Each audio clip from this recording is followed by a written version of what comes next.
Hey guys, Matt Allen here. Welcome back to Tactical Bassin'. Today we're headed back underwater. We're talking wintertime swim bait fishing, but we're going to look at some underwater footage so we can understand why certain baits work better than others in the wintertime.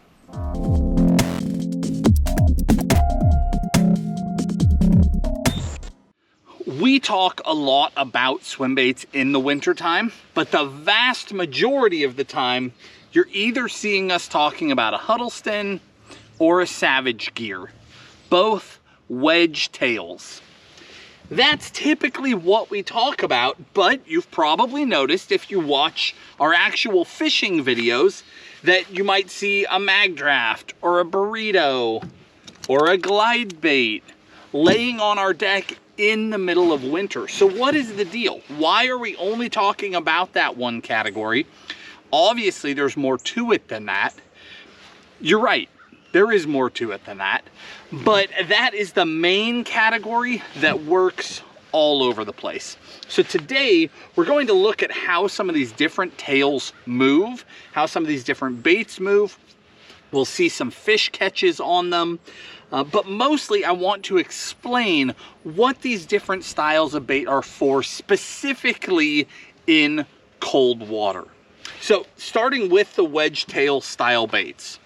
The reason why this is the bulk of what we talk about in the wintertime is that in most fisheries in most of the country, huge generalization there, but it's true, in most places, odds are I'm talking to you about your lake, the bulk of your fish have backed out to a little bit deeper water and are sitting on the bottom.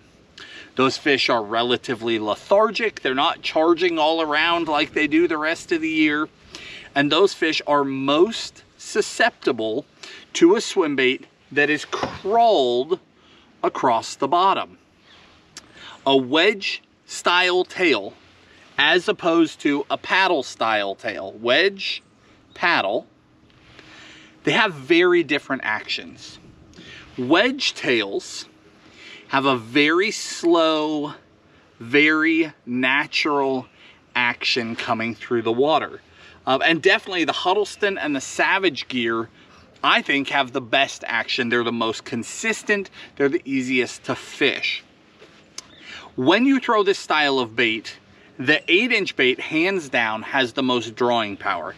That's not to say that every guy on every lake in the country should always throw an 8-inch bait. I'm not saying that.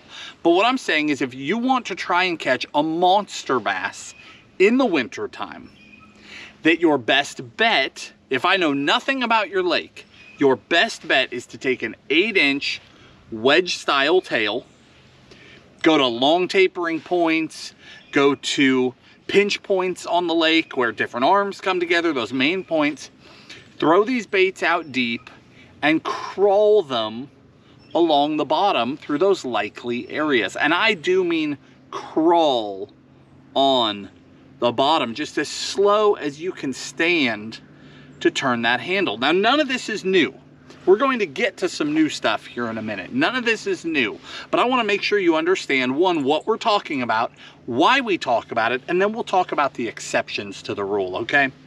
Now, whether that's a Savage, whether that's a Huddleston, that's your choice. Different color options with each. In the Huddleston, I throw the ROF 12 almost exclusively. Like 99% of my Huddleston fish all time have been on the ROF 12. With the Savage gear, I throw the fast sink. I prefer those faster, heavier baits. They get down to the bottom, they hold bottom really well, and you can just bump your way along. Those are definitely the best baits, the best fish producing baits for me. The one other thing I want to talk about with that style of tail is the Huddleston 68. Smaller bait overall, but it still has a full 8-inch wedge tail. They took the tail from the 8-inch, put it on the body of the 6-inch. But I'm talking specifically about the weedless. Notice there's no hook, only there is a hook. It's hidden inside of the bait. The 68 weedless is a special bait and it is a fish catcher. Now you're not gonna see this specific color. That was one of those custom color runs I ordered when they came out with them. But you can get the weedless baits. And that is a bait that still has a ton of movement out of that tail. You can still bump bottom. I still throw it in an ROF 12, but the weedless does open up a lot of options. You can fish it around rockier stuff, more wood. That's a bait that I take sometimes when I travel and I don't know what I'm going to face, because obviously the exposed hooks are more likely to snag. Now, they are more weedless than you think they are, because the line stands up, and you typically use heavy line, right? I use 30, 35 pound line. That is in and of itself a weed guard. It blocks that hook very well, but a weedless bait is just that much better. So wedge style tails, I lean more often than not to an 8-inch because of drawing power. Fish will come farther to inspect an 8-inch bait than they will a 6-inch or a 5-inch or a 2-inch bait. It's exponentially larger. They will come much farther to have a look at them. Now with that said, that's the stuff we talk about a lot. Yes, I still throw paddle tails and I still throw glide baits. I throw a lot of glide baits in the wintertime, but it comes down to the fishery you are on. So I want to talk specifics about the baits so that you can understand whether or not a specific bait applies to you, your lake, and your fish or not. So you're throwing the right bait in the winter. The reason why I typically don't talk about glides in the wintertime is that glide baits need to be fished pretty high in the water column, or I should say they want to be fished high in the water column. They don't need to be. We'll get to that. But generally speaking, a glide bait is going to fish effectively in less than 8 or 10 feet of water, which is all fine and dandy unless your fish on your reservoir seem to be sitting between 15 and 20. Or 20 and 25, or 40 and 50, right? They're untouchable by most glide baits. That's why we don't talk about it. But they're still incredibly effective. Like I can think of one fish that always stands out in my mind. In fact, that's the bait. It's the one that I retired. See all the hook crash? The bait's trashed. I retired this bait after catching so many fish on it. But it was early February. It was raining and 35 degrees when I caught this fish. And about a half hour after I caught it, it started to snow. Truly dead of winter. I caught that fish on an S-Waver 200. I was on Clear Lake on a famous rock pile. It's called RC's.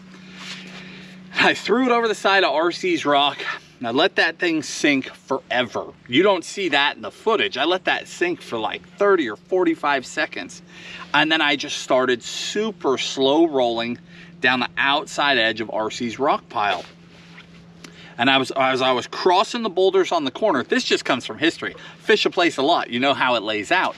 I was coming across where the boulders should be out on the corner, and I gave it a couple of those little twitches. Nothing where the fish should have been, but I'm sure those little twitches, that's when that fish popped up and started to rise. See, the key in winter is not going fast. The key is spending time over the tops of these fish or down on the bottom near these fish. Just like a jerk bait. You slow down your retrieve so fish have time to get there. Glide bait's the same way. You want to fish them slow. You want to fish them with a lot of twitches, not aggressive twitches. You're just trying to spend time without moving too far forward away from the fish. So came across that boulder, got a few more feet, couple more twitches, just trying to spend time, and this fish clobbered that thing. That was on the S-Waver 200. And again, a lake with no trout in it, but they eat trout colors. In the middle of winter, eating a trout glide in a lake with no trout. See, these do work. But again, it's all about understanding how to use them effectively. So, if you're on a fishery, Tennessee River, Chickamauga, Gunnersville, these fish like to be shallow. Not all of them, but some of them like to be shallow. A glide bait can still be really effective in the winter time. That's why you see them on the decks of our boats a lot, because we happen to be on a fishery where they work really well all the way through. But I'm not going to highlight that every day, because I would take a guy farther north and throw in completely off track and have that poor guy throwing a glide bait when he shouldn't be. So we highlight the most likely solution for you. But back to the glide. The key to the glide is working them slow and not just rolling them. You don't want that hard S thing going on. I'm just barely crawling these things and twitching them so that they dance in front of these fish. Now, wintertime is one of the times where these large company glide baits, if you will, so not custom stuff. A lot of custom stuff, guys want those baits barely under the surface, perfectly hovering. I don't want any of that in the wintertime. I want baits that sink pretty good. You want them to be able to drop. The S-Waver. The S-Waver actually doesn't sink as quickly as I would like, so here's one of my tricks. See those strips on there? Those are lead strips. Suspend dots, suspend strips, sticky putties, anything to help those baits sink a little bit faster. Because again, I want to get down. I want to be as close to the fish as possible so that they have to come a minimum distance to the bait. I've got a couple tricks I use. One, I use production baits from larger companies. The reason why is, generally speaking, they sink faster. Perfect examples. The S-Waver, be that the 200 or the 168. The G-Rat Sneaky Pete.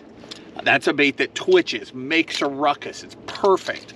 The other one, if you're on a fishery with a lot of trout, bigger profiles, big shad, is that Bait Sanity Explorer. This is another bait that sinks relatively quickly, and I can fish it effectively deep. I've caught fish in reservoirs, fishing humps that top out in 20 foot. The shallowest water is 20 foot. And I'll throw that glide and let that thing sink and just count it down and count it down and count it down, and then fish it close enough to the bottom that those fish will smash that glide bait in the middle of winter. But again, I use lead strips to help them get down faster.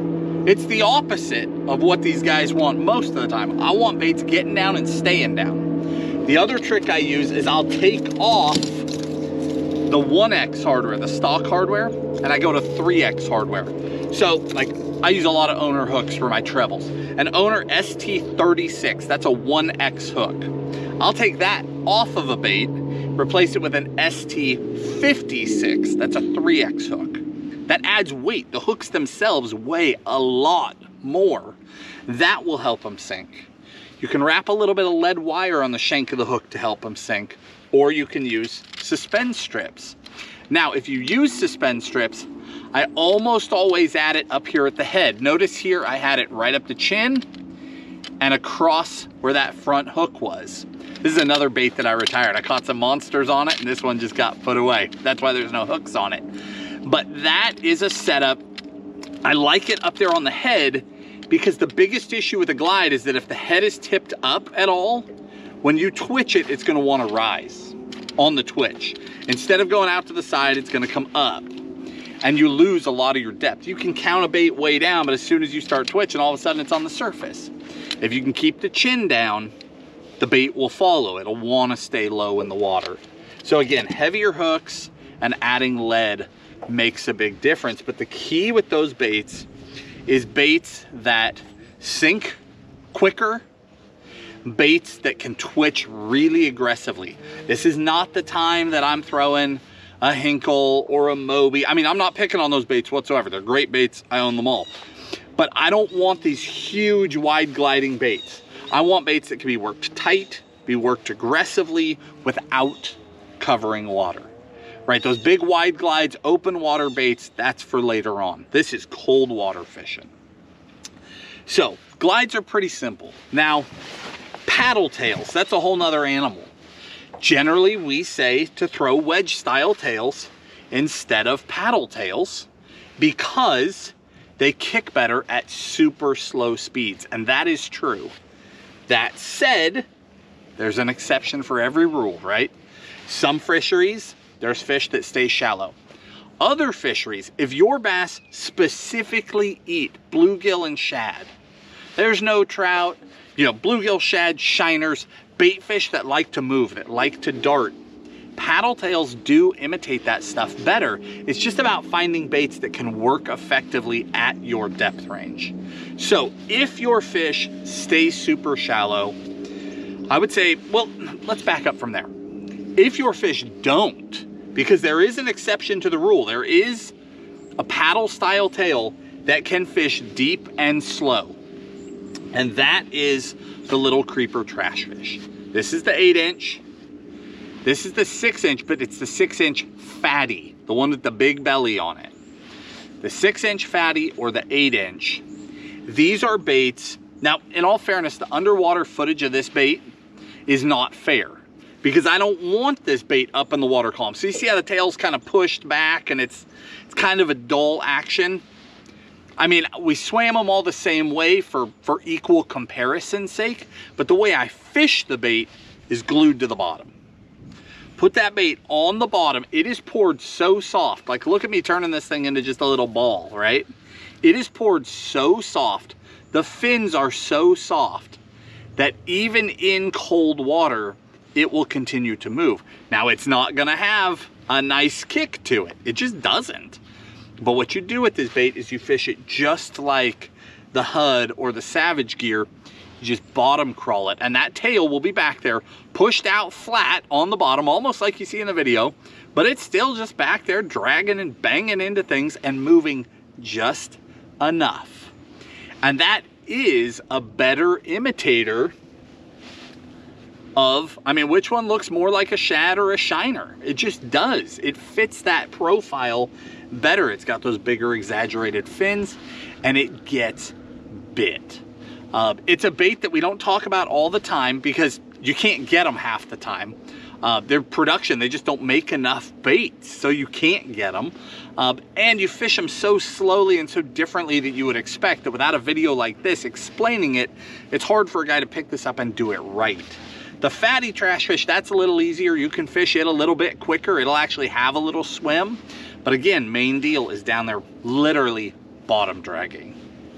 Now, if your fish are deep and they seem to be more aggressive, say it's leaning towards a spring day, fish are more aggressive. You know we love the burrito. We smashed some big ones on the burrito this last year. Giant striper, giant largies. That's the tactical shad color that Tim and I designed with Mike Buca in that bait. We love this bait. That's a bait because it's made of a different material. It has a hard thump. It will still kick in cold water, but it's that hard, aggressive thump.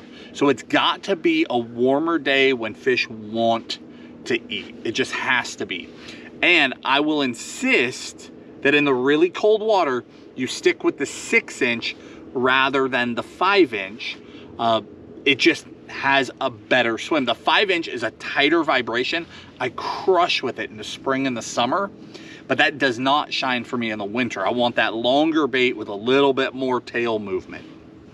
Now, the last category that I want to talk about is if your fish do move up. That same thing, talking about throwing like an S-Waver 168 out here on the river. There are fish that get up in 3 to 5 feet of water in the middle of winter here. They do. It's not like everywhere else. There are also fish in 15 to 30, but some of these fish are shallow. A great place to target those fish, or a great bait to target them with, is a mag draft. The mag draft, you've got a couple styles. You've got the standard mag draft, and then you've got the freestyle, okay? Think of the main mag draft as up and over. Think of the freestyle as down and through. What I mean is, when fish get up around shallow cover, whether that be moving up on a rock bar, moving up on a shallow point, getting around dock pilings, getting into laid down wood in the shallows, I'll take a mag draft and fish it slow over the top of that cover. The 6-inch is a great bait. This time of year, the 8-inch is a significantly better bait. Again, just like I talk about throwing an 8-inch in a wedge tail, an 8-inch boot going slow near the surface just has more drawing power. Again, it's near the surface. So if your fish are past 6 foot of water, I'm not throwing it. I'm not trying to make a fish swim to get to my bait. There's a better bait that will get to them in that cold water. But if they're shallow, this bait in the 8-inch size has phenomenal drawing power. It's got that great tail kick. It's got that great head rock. That's a big deal. That secondary action is a big deal. That pulls fish, and it pulls them very effectively in and around shallow cover. Again, going up and over shallow cover. If I want to go down and through, I throw that freestyle. The freestyle only comes in the 6-inch, but we put that on a beast hook, and that's what we'll throw right in timber. Skip it under docks, bang it through brush. If the fish have moved up on a warm afternoon, that can be a great option. Very similar to a trash fish. I mean, rigging is literally identical. Size is very similar, but the difference is I bottom crawl this one. This one I'll throw like it's a spinnerbait or a crankbait, just plow it through everything because it has a good strong tail kick. But again, that's a warmer day, afternoon thing. It's not an everyday thing. All of these baits are different. But when you look at that underwater, well, one, I want you to understand the differences in how I throw them, how Tim throws them, and why we do it. And then understand that there's differences in how the baits move, right? That little creeper, that tail's back there like fanned out, barely going, almost awkward, but you put that on bottom, it's effective. Try and fish that up in the column, you're almost wasting time. Switch that out for a mag draft, and now you've got, not only do you have an awesome tail kick, you have that amazing secondary action. Switch that out for a Savage Gear or a Huddleston, and now you've got a bait with that perfect profile no matter how cold the water gets. I don't care if it's 36 degrees, it's got a perfect profile. It just does, and it will do it at the slowest of speeds, and you can just creepy crawl it. And then again, going back to glide baits, when it comes to glides in the wintertime, I do throw them, but I throw them, one, in fisheries where the fish are shallow. Two, if the fish are deep and I want to catch them that way, I throw baits that sink or that I can get to sink by adding weight to them. And I want those baits to be baits that twitch well. So the S-Waver, the G-Rat Sneaky Pete, and the biggest one that does that effectively is that Bait Sanity Explorer. That's a big profile that can still be twitched and worked really effectively. The specific bait matters, and you will catch more fish. Not every bait works great in winter. If you're going to gamble on one, gamble on a wedge. But now at least you understand the differences between the baits, and you can see or hear which one should apply to your fishing, and you can adapt from there. Like every video, in the video description, I'll link all these baits. I'll link them in the order that I talked about them. I'll give you Tim and I's specific favorite colors for each one. If there's a way that we rig it, I'll give you that as well. And then I'll link a budget combo or two as well. There are some really good budget rods, not so much budget reels. I still throw more expensive reels, but budget rods that can save a lot of money and fish these baits very effectively. The Savage Gear Squad being one of them. I love that rod for my treble hook baits. And actually the Shimano SLX 7.8 Heavy, I don't have it with me today, but I love that rod for fishing my jig hook style baits. That is a really, really good rod for that stuff at an affordable price. Both the Savage Gear and that SLX are phenomenal for their price. Those budget rods have come so far in the last few years. But guys, I hope this video helps you. There are a lot of people asking questions about the different styles of swim bait in the wintertime. Swim baiting itself is not for everybody. It's not, but it's an incredible way to catch giant fish. It gives you an opportunity to catch the biggest bass of your life. And we wanted to give you a better understanding of the different baits and how we use them so that you've got the right tools in your arsenal if you want to pursue that. And I thought a little bit of underwater footage letting you see how the different baits move so you can see, okay, I've got this situation, I want a bait that moves like that, and bring that together for yourself. I think that will help you catch more fish. If you guys enjoyed the video, hit the like button, subscribe to the channel, and we'll talk to you soon.